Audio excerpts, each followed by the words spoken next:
Hey, good afternoon, sports fans. It's Hey Chicago Sports. It is October 18th at 3 o'clock, and we're airing this on a Saturday in between currently with the Northwestern football game before the Notre Dame game starts. I'll get into a little of that.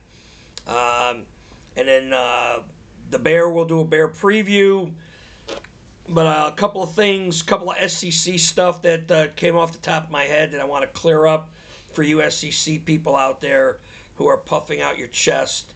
Dealing with old Vanderbilt at 6-1, I'll kind of like debunk that 6-1 action here real quick. But again, hey sports, we don't have the Aurelio's Pizza. I don't know where our Aurelio's Pizza sign is. I don't know. You moved it. I don't know. You moved it. But, again, it's the sauce with Aurelio's Pizza. We're not advertised. We're not advertised by them. Not. Quick recap. The Bears had a victory the other day. They are now 3-2. Yeah, by the... And another game that they won 25-24 against a team that was decimated by injuries. That's back-to-back. The one stat that I want to show, and I didn't want to get into a whole lot of stats. Oh, I don't know if I could find it. And I did the math on this. Yes, I have it. Bears are 3-2.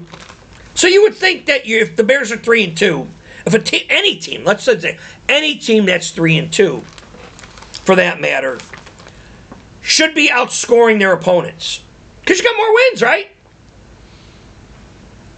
One would think. I mean, if you're playing a 1-5 team in the Saints tomorrow, which that's what they are.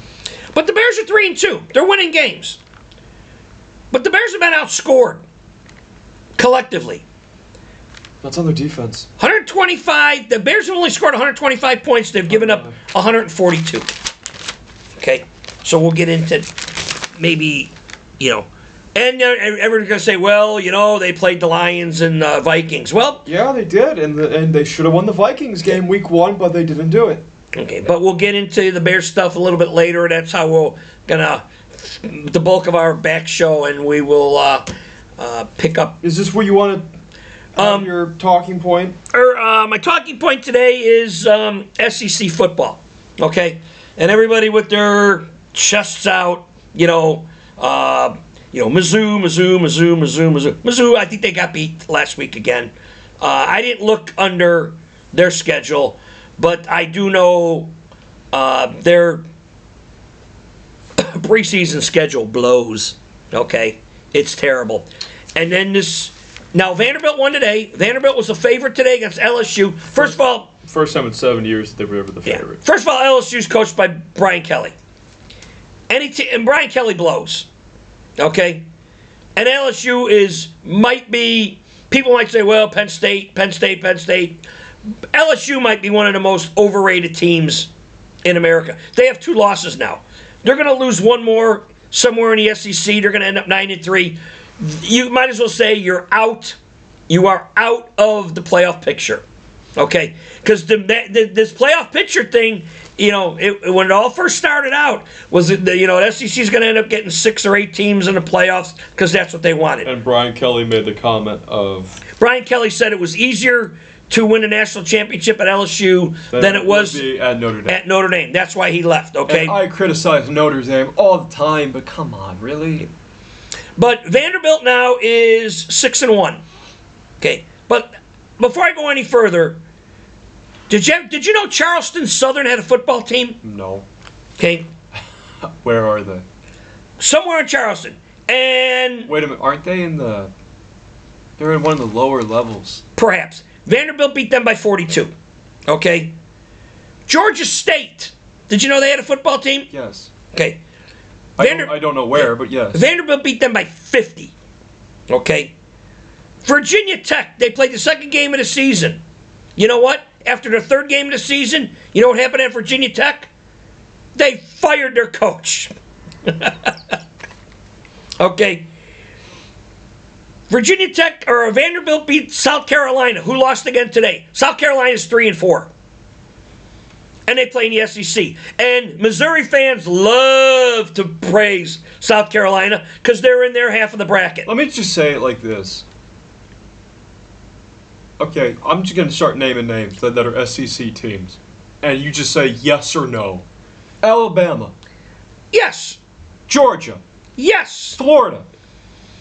The last 3 years, no. I was saying all together. They're in the top echelon, yes. Okay, Tennessee.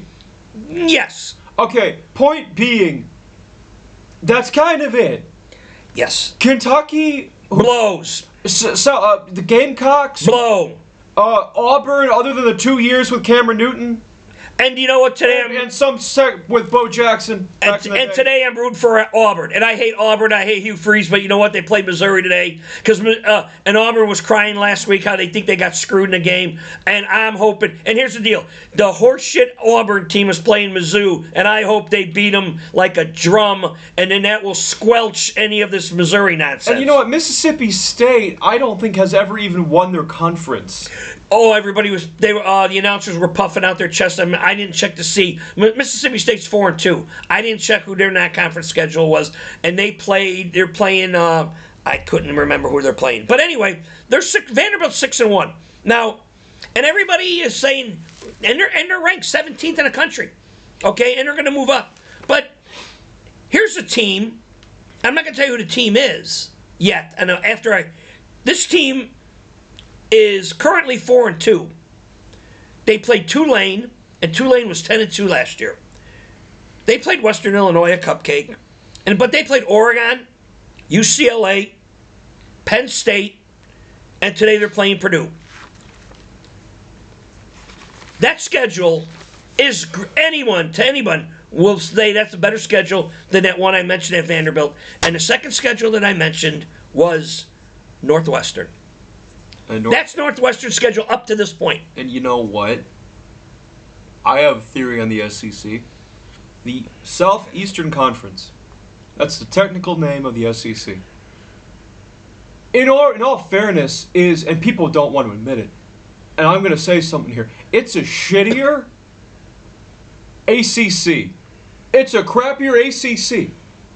ACC's got Clemson, they got Duke and North Carolina, they have Syracuse, Notre Dame in a roundabout way. The SEC has Georgia and Alabama. That is it. They are top heavy. Everybody, that is it. And all the guys that I know that are Missouri, and they puff their chest out, and they say that the SEC from top to bottom. And Missouri came from the Big 8/Big 12. Yeah. Here you go again. South Carolina played Oklahoma, and Oklahoma's a adjunct or a defunct SEC team. But anyway, that was a bottom feeder against a top feeder, and what happened? The bottom feeder did not win. And here's another thing. When does you know more than me, when does college basketball start? Next month, beginning of the month. And Florida, which is an SEC school, won the whole national tournament. Yes. No one's talking about it. No. No one's saying, oh, hey, what's Florida basketball going to do? No one cares. It's football and nothing else down there. That is it. And I know you walk around this house singing anti-Notre Dame songs, but... Yeah, I do. I do. Okay, but Notre Dame lost. Notre Dame should, Notre Dame was within an eyelash of being undefeated and maybe the number one team in the country. They lost because they couldn't hold an extra point, and they got beat by Texas A&M by 3 points. Now, if I'm just throwing this out there right now, if Notre Dame wins today against USC, the rest of their schedule is very favorable. They're going to run a schedule, go 10-2. And they're not affiliated with a conference. They're going to bump an SEC team. Okay, Indiana's going to, and here's even something greater that's going to bump an SEC team. Right now, Georgia Tech won again. They're 7-0. Okay, they're 7-0, and Clemson and old Dabo Swinney sitting in the woods. Eventually, Dabo Swinney's going to play maybe Georgia Tech, and he'll win for the ACC championship. Clemson wins that. ACC champ gets an automatic bid. So Dabo gets in, and maybe Georgia Tech, that's their only loss. So the ACC might end up sending 2 teams to the big dance, which then takes away from the criers of the SEC, and that'll make them, they're going to look for buildings to jump off of. But SEC football, it's not your dad's SEC anymore. No, it isn't. No. Now you got the Nepo baby of Arch Manning at Texas, and he blows. I'm just going to say right now, there are some all this nonsense. For all you people out there, SEC supporters, let me ask you this. The alleged shitbox U of I played South Carolina last year in a bowl game. And they won. And they won. Okay. And they won. Illinois beat the SEC in a bowl game. Okay. In this alleged South Carolina, who's supposed to be on that side, because you Missouri fans, you praise South Carolina's 3-4. What have the South Carolina Gamecocks ever done? Nothing. What? Name me a team. Who's your best player in the program history? George Rogers. Who the hell is he? He won a Heisman way back when. In what? The 40s? And In what? It was like the 80s. And Lou Holtz went to South Carolina and they won like 9 games. Okay, that's 9 games. Okay. What national title did he win? They didn't win a national title. Thank you. That's my point. Okay. But there's only one national championship team. Well, according to Auburn, because didn't Auburn came out and said they've won multiple wins. But anyway, in those years they did not win them. I'm debunking again SEC nonsense. And Northwestern, if they win it, they're 5-2. The downtrodden Northwestern, the bottom of the Big Ten, they're 5-2. And you know what? Because going back to because you referenced that I criticized Notre Dame. True. I walk around the house singing anti-Notre Dame songs. True. Do you want to know the difference between Notre Dame and SEC schools?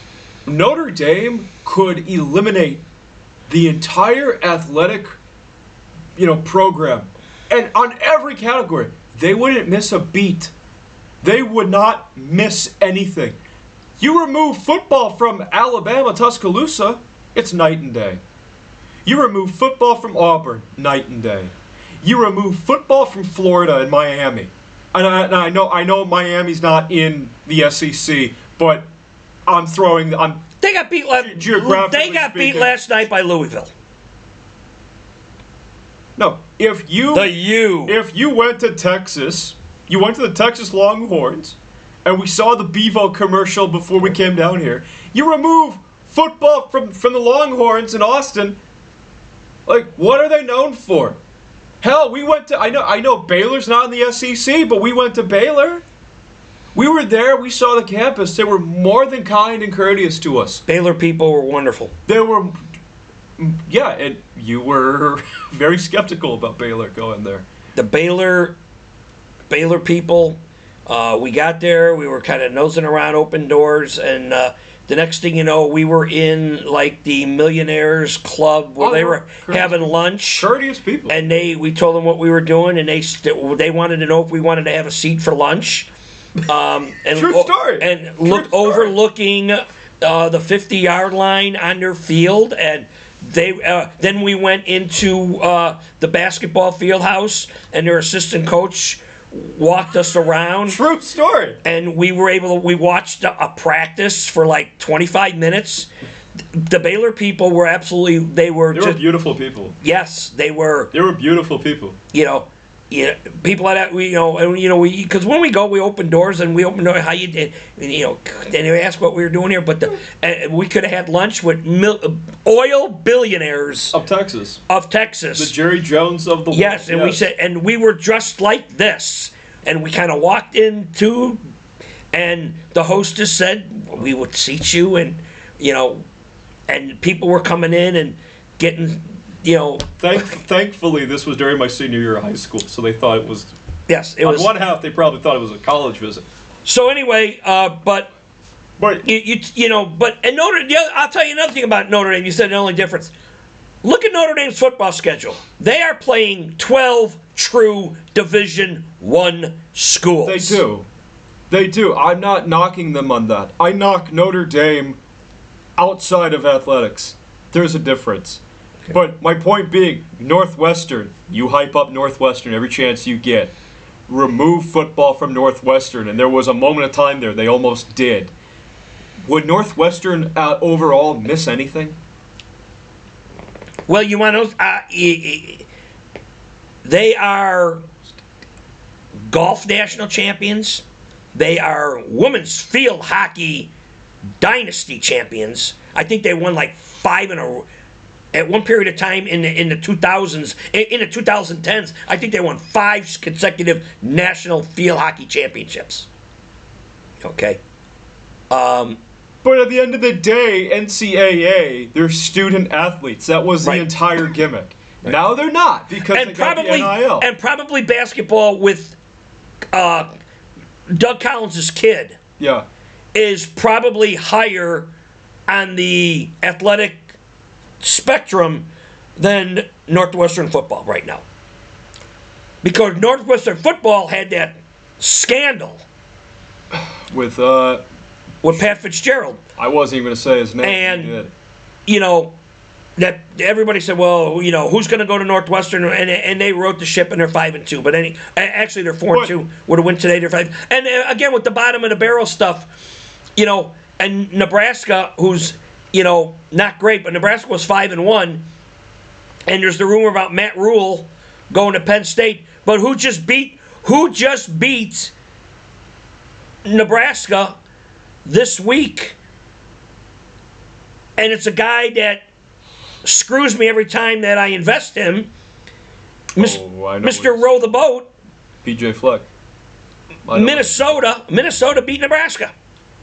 There's more parity in the Big Ten than the SEC. And Eastern Illinois is playing Minnesota, I think, next year.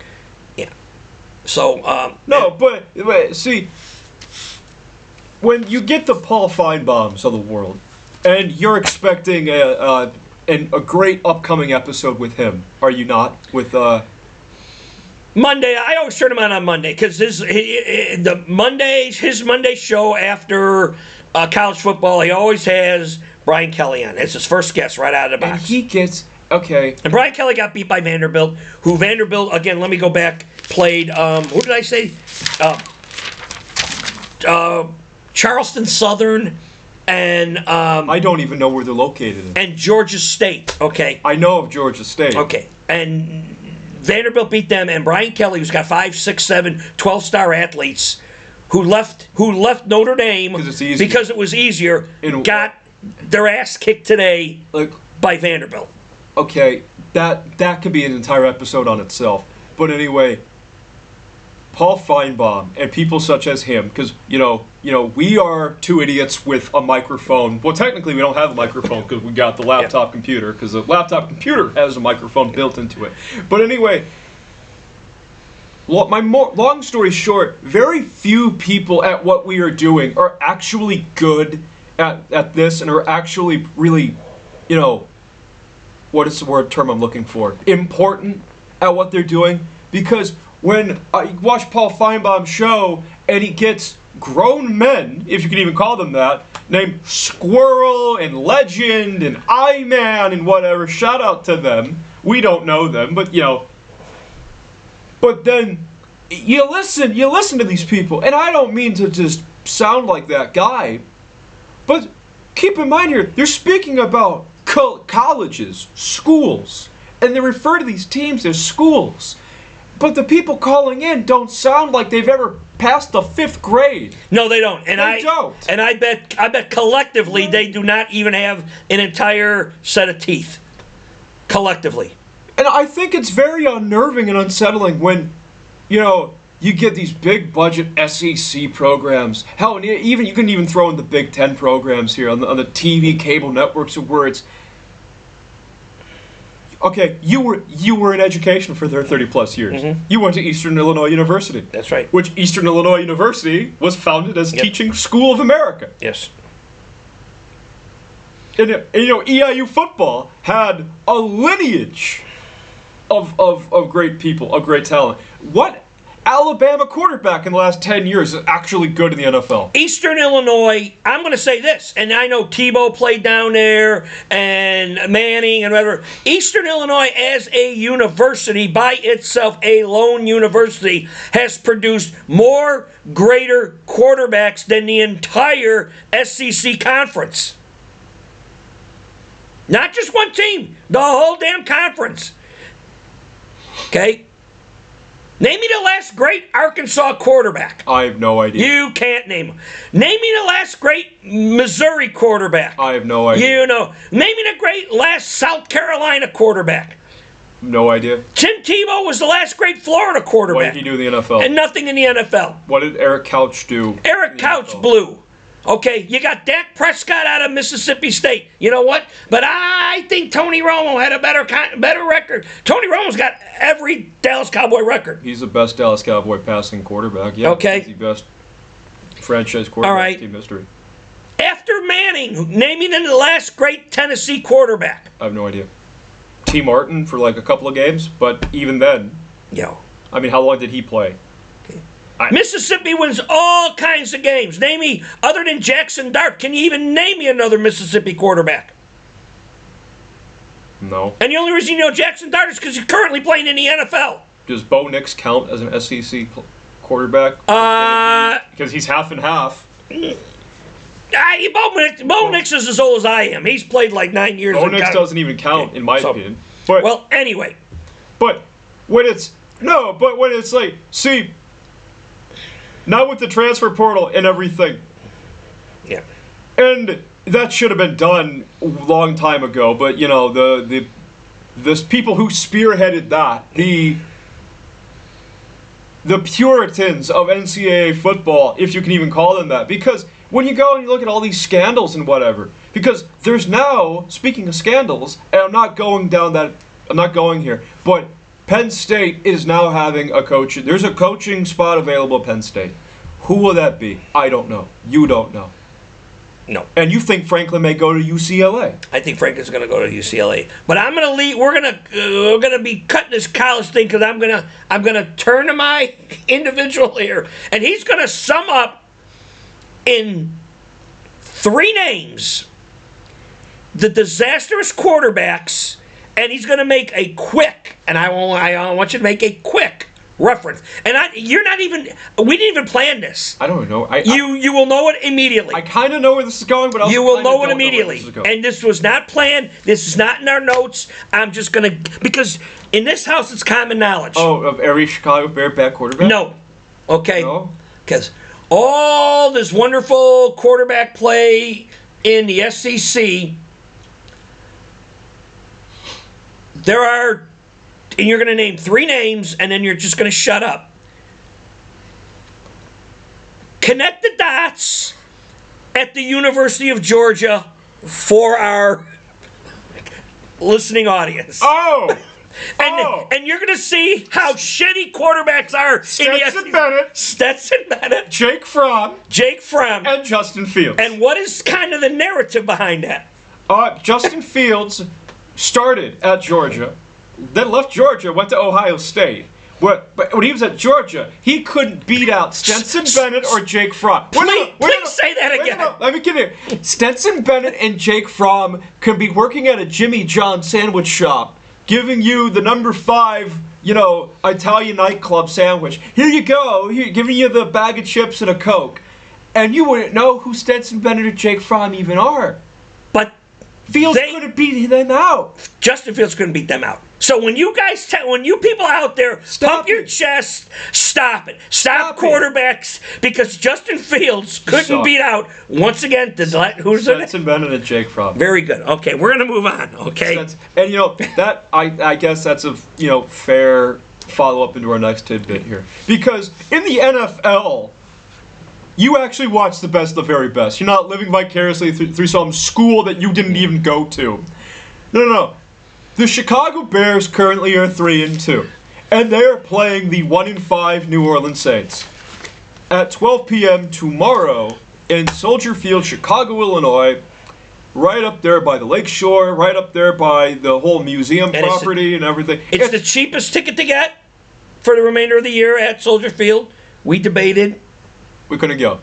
Okay. Scheduling conflicts. But anyway, these Chicago Bears are 3-2, facing off the 1-5 New Orleans Saints, and the spread is 5.5.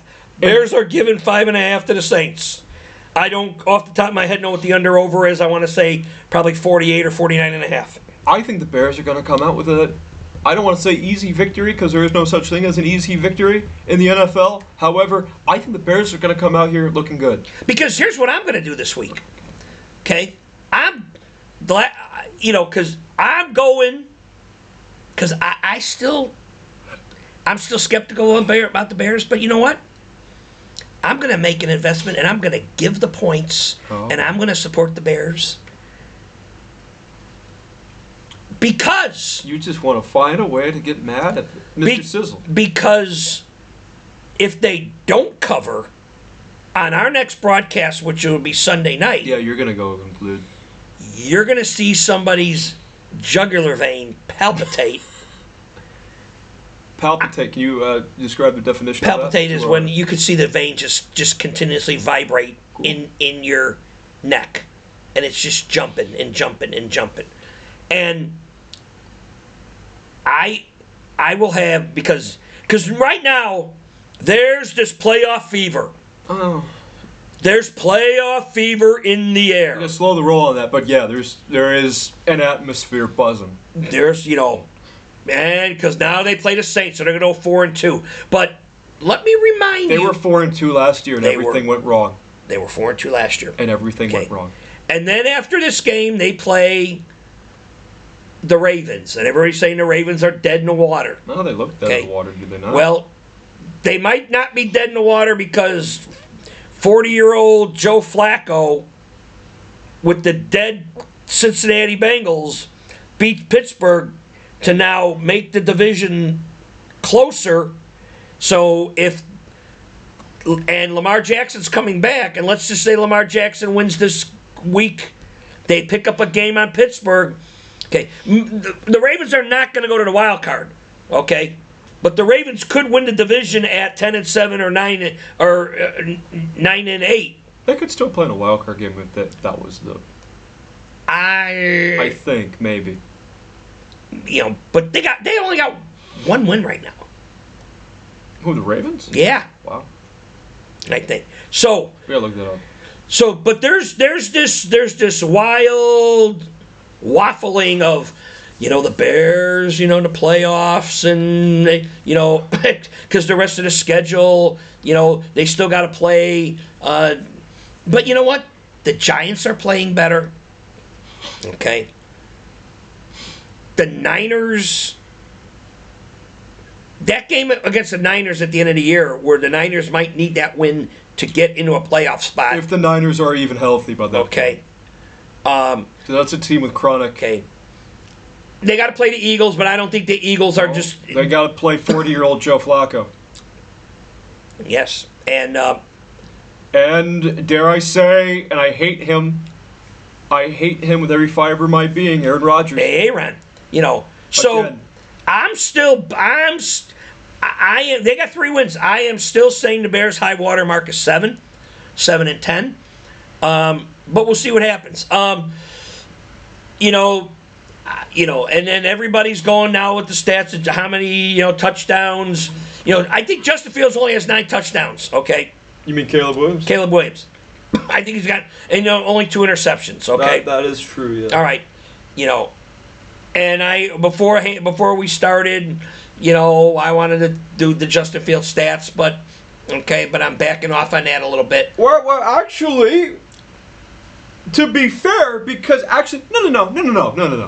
Let's not back off on that. Okay, then I don't think because I'm sorry, I didn't mean to cut you off. Because 4 years ago, in this state, in the whole state of Illinois, throughout everywhere in Chicago Bear fandom, in Chicago Bear, fan pages, blogs, radio talk shows, whatever, we were looked upon like idiots because, we didn't know what it was we were talking about when they drafted Justin Fields. We warned you. We warned the public how awful the Bears were going to be when Justin Fields took the field, and we were right.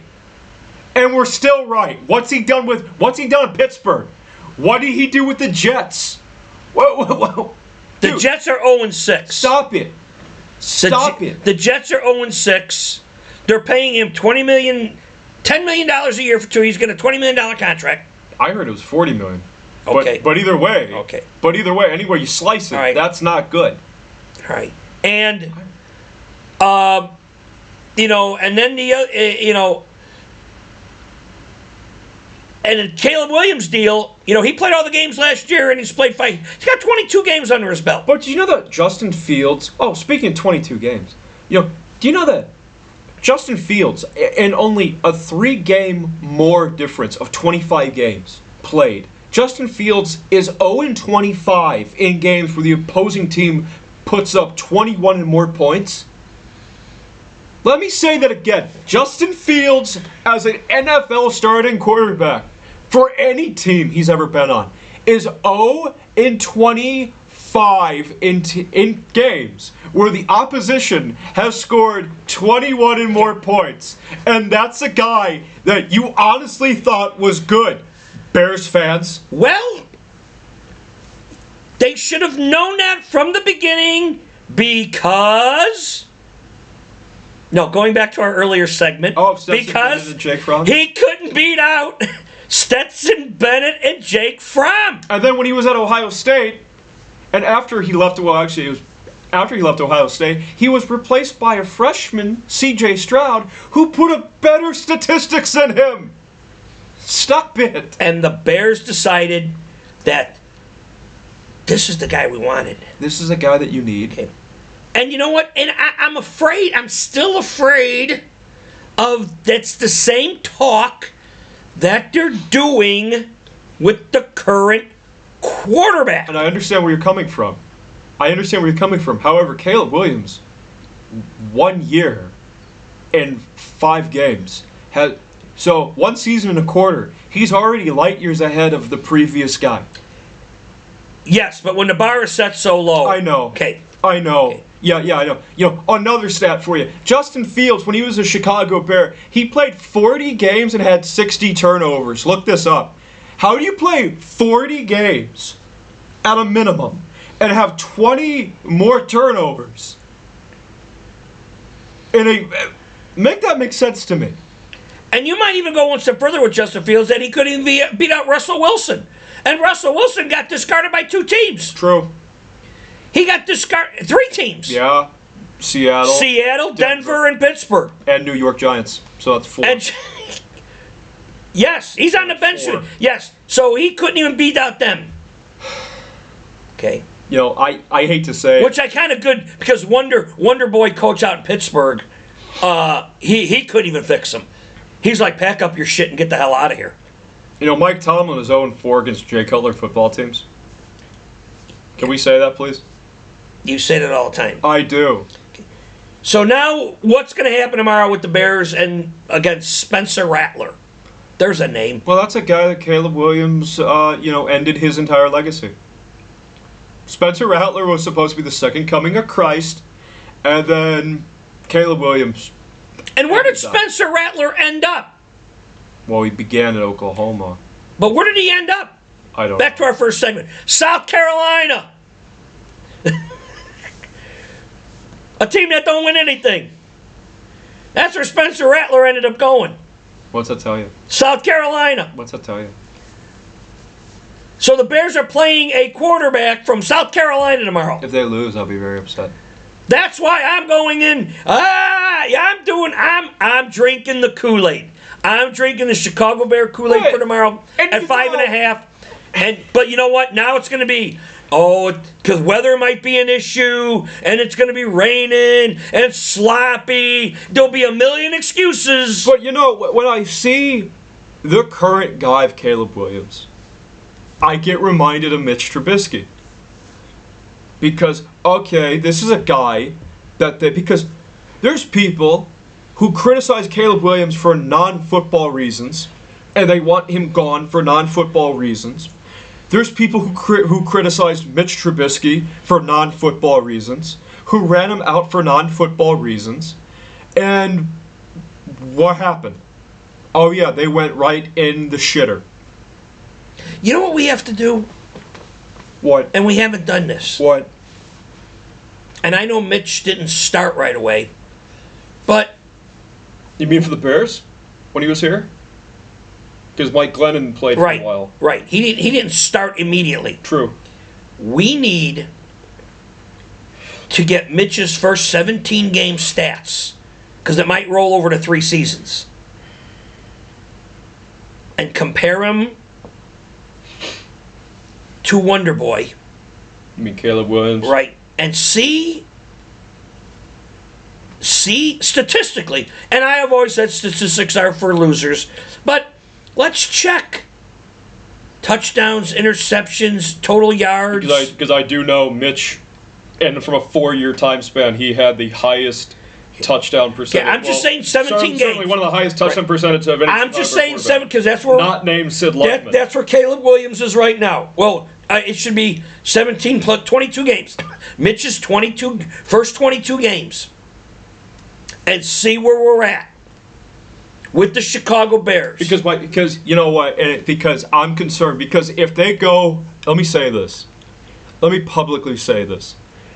If they go the whole song and dance again, and they throw Caleb Williams out for no good reason, and they bring in another Justin Fields, who goes 0-25 in games where the opposition scores 21 points. If he goes, bring in another Justin Fields, 60 turnovers in 40 games, and people somehow think that that's good?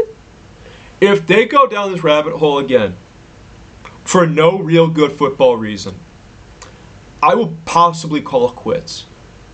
Because I can't deal with this. Well, they're gonna ride this Caleb Williams things out all the way to year 4, and then then you got to figure out what you're going to do year 5 like they did with Fields. It won't be any sooner than that. Because I need a football reason why you like him and why you don't like him.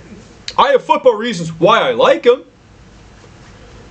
Do you have football reasons why you, the people, don't? Oh wait, I forgot, you don't. Okay, but name me a critique that anyone has had for Caleb Williams for a football reason. Give me that. All right, well, I'm not trying to create an argument. I'm just outright saying. Okay, but if I'm gonna wait till the very end, because if it goes into his 4th year, my critique would be he didn't win. You blame Justin Fields, he didn't win. Well, you blame Justin Fields too. Right. I mean, and it would be now an 8-year period of time where the Bears did not go, and in an 8-year period of time, I think it might have been longer than that, but an 8-year period of time, they didn't go to the playoffs, but they had a guy that in a 4-year period of time took him to 2 playoff games. And he was a Pro Bowl.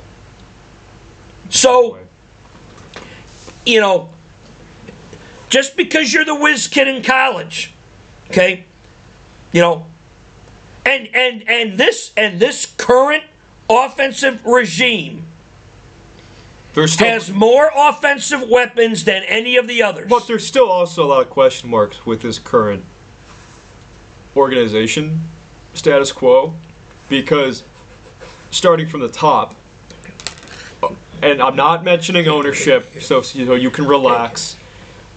Kevin Warren and Ryan Poles, they're thing 1, thing 2. They're idiot 1, idiot 2. And then there's the great defensive coordinator that you love. That's sarcasm there. And there's great head coach and Ben Johnson, who you love. That's sarcasm there. And the running backs coach is Eric Bieniemy, who you often question if Eric Bieniemy was so good in the first place. Why didn't he get... Eric Bieniemy has been trying to get a head job for decades. And he never did. And he was a talking point there for a long, long time. Okay. And there are going to be...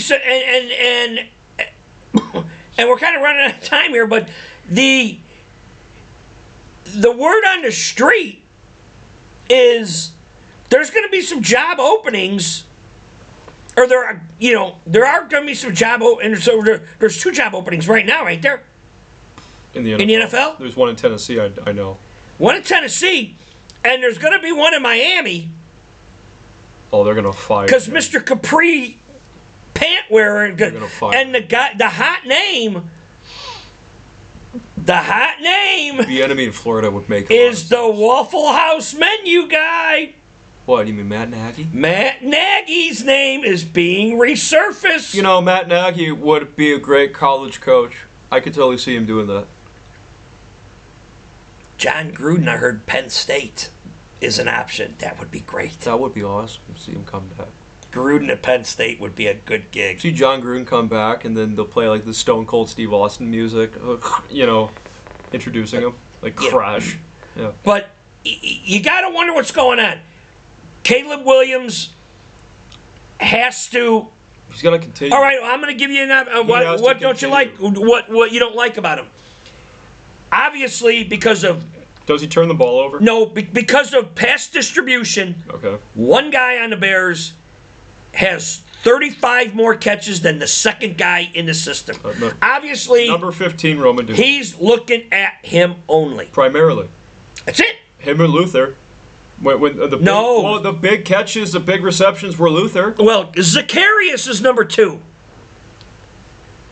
If I were to ask you ahead of time who's the number 2 wide receiver on the Chicago Bears in receptions, immediately you would have said DJ Moore or I never would have guessed Zacharias. Zacharias is number 2, and he's 30 catches behind Roma Doomsday. Zacharias has more than DJ Moore, Cole Kmet, and Colson Lovelace. And the wasted pick so far. He is a wasted pick. It's a wasted pick on Colson Lovelace at this point in time. Okay? You got one guy. Okay? One guy. And I'm going to go back just real quick. If the Washington Redskins could tackle DeAndre Swift on that 55-yard touchdown pass. You can't play what if. Okay? They'd lose that game. And Caleb Williams has got 55 less yards, but everything worked out for the good. The Bears won that game. Okay, but see, here's my problem with that. Okay, number one, no one's talking about what DJ Moore's contract is. Because, I know baseball season's over. Everyone's talking about Kyle Tucker. Is he going to come back? No one's saying a thing about DJ Moore. Well, what did I tell you how long DJ Moore's going to last?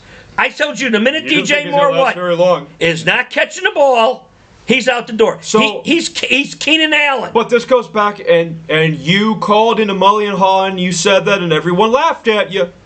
And you were right there. Oh, but, you didn't know what it was you were talking about. You know what? Hey, 670 the score. When have you been correct on anything? I'll wait. But anyway, no, what's my point? Oh, yeah, DJ Moore. How many running backs do the Chicago Bears have on their roster?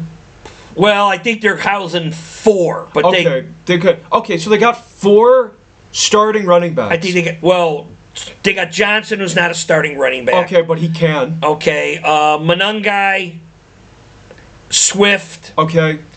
And... Or somebody else. Yeah, I don't know if that... Oh, Hauser or I think they got 4. Okay, but yet DJ Moore is lined up in a halfback position. Johnson, I think, is ran the ball more than Johnson. Okay, but DJ Moore... They line him back, and he's wide receiver, and they line him up at the halfback position, which is the technical term for running back, for those of you who do not know. Halfback and fullback. Halfback is the more aerodynamic, middle-of-the-road running back, and the fullback is a big, strong, bruising guy, like a Derrick Henry. Or a decoy. He's back there as a decoy, and he's not going to throw the ball, and he's probably pissed. Yeah. So, why do you have a wide receiver back there? Why do you have a wide receiver lined up there? Because... That makes no sense. Because the head of the class wants to be the smartest guy in the room with all his shenanigans. When you have 4 running backs on your roster and one of them is on special teams, and he was a running back in Texas, what are you talking about here? So, the Bears play tomorrow. Finally, it's a noon kickoff. Thank God. I don't like this. Wait till Monday. Wait till 3 o'clock.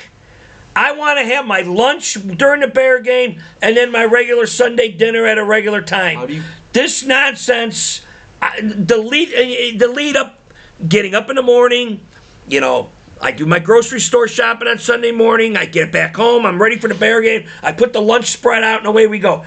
This nonsense of waiting for, Sunday night football and Monday night football. And I think the Bears are on a Thursday, but we ain't got that Yahoo shit, and I ain't going to. Well, you're not going to buy it. And I ain't going to buy it because that's another just propaganda thing. And you're not going to want to go out for it. No, and I'm not going to go out, so I'll just listen to it on the radio, okay? But, the Bears are not prime time. The Bears are at noon kickoff at noon every Sunday. They're not prime time. As much as you want to think they are, they're not prime time. No, they're not, because the McCaskies make them not prime time. Okay. All right.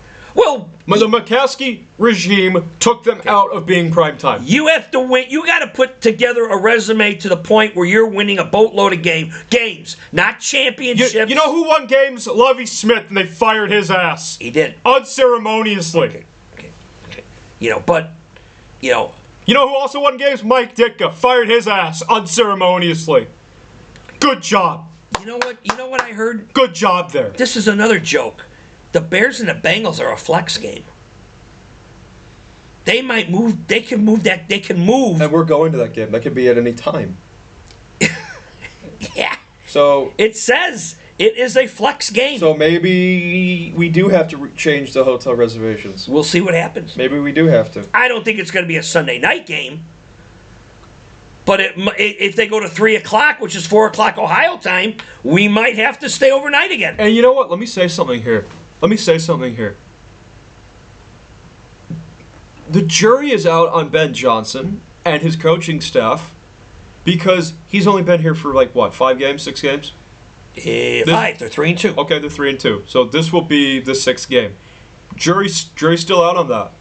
But yet, the real coaching hire that needed to be done was Harbaugh. Yes. And that was never done. Right. So now we're looking for the second and third option in Ben Johnson. And we're just hoping that this will go well. But so far, the people in charge of the organization have failed at a cosmic scale. And not the what-if business, but the Bears are within an eyelash of being 1-4. In what way? They only beat Oakland by a point, and they only beat Washington by a point. If that goes any differently, one play, they lose their 1-4, and you know what? They're out of the playoffs, and our conversation is much different. Oh, okay. Yeah, got someone there. Okay. And that's where we're at now. But the Bears play tomorrow at noon. See, because they can't go another game 25-24 against the Saints. A 1-5 Saints team at home. Who's the Saints coach? I don't know. Who's the Saints running back? The Saints coach, Kellen Moore. Offensive. He's Alvin Kamara still playing for them? Yes. And Olave's still playing. And that guy, the one guy. So the Bears' defensive unit is the worst one. Oh, who's the guy? Who's their Swiss Army knife guy? The guy that plays quarterback. Tyson. Yes. I know who. Yeah, Tyson Hill. Tyson Hill. He's still in the program. Yeah, but the Bears' defensive front, the Bears' defensive unit, is the worst run defense in the NFL right now. But you know what? Dennis Allen got fired from the Saints, so he's got a chip on his shoulder, and he's got something to prove to the Saints. Dude, other than Sean Payton, remove the Sean Payton era from the New Orleans Saints. The Saints have never been good. No. Other than that one duration of time when Drew Brees was a quarterback and Sean Payton was a head coach, they weren't good. They were going to games with garbage bags on their head. First ones to do that. Really. And you know what? And that's where, because the Bears have not blown anybody out. This is, like we said, when we picked we looked at Well, no, it's not true. They blew Dallas out. Okay. we looked at the schedule and said, what game could they win? That we look before the season, we didn't know that CeeDee Lamb was going to get hurt, and we didn't know Micah Parsons was going to get traded. But at the beginning of the year, you looked and go, damn it, the Saints is the one you highlighted, and you say that's the game you got to go to, because that if they have another shitbox year, that's the game that they're going to win. But you know what? You're sitting here right now, less than 24 hours away, and there's an uneasiness. I think they'll be fine. I hope they'll be fine. I hope. That's the thing. When you're a Bear fan, you gotta hope. Because we've now been... How many coaches removed from Lovie Smith? Too many. 4 or 5? Stop it. But stop it. Kickoff tomorrow's at noon. Check us tomorrow after the Bear game sometime. This is going to be published shortly after we get done. I know we were a little longer than we wanted to, but we got rolling. What do you want this to be titled? Look this up, and this is going to be Bear Saints preview. So look it up under Hey Chicago Sports. Do you have anything else to say to our SEC friends? No. If you're an SEC fan, have the balls to make a comment. Look us up. If you're going to hear it, make a comment. Okay? Make a comment. We love comments. Can Paul Feinbaum just shave his hair? Go bald? So, Notre Dame at 6:30. Chicken wings at 6:30 with patty melts, mini corn dogs. That's the menu here at the mansion. So, until then, Hey Sports, Chicago.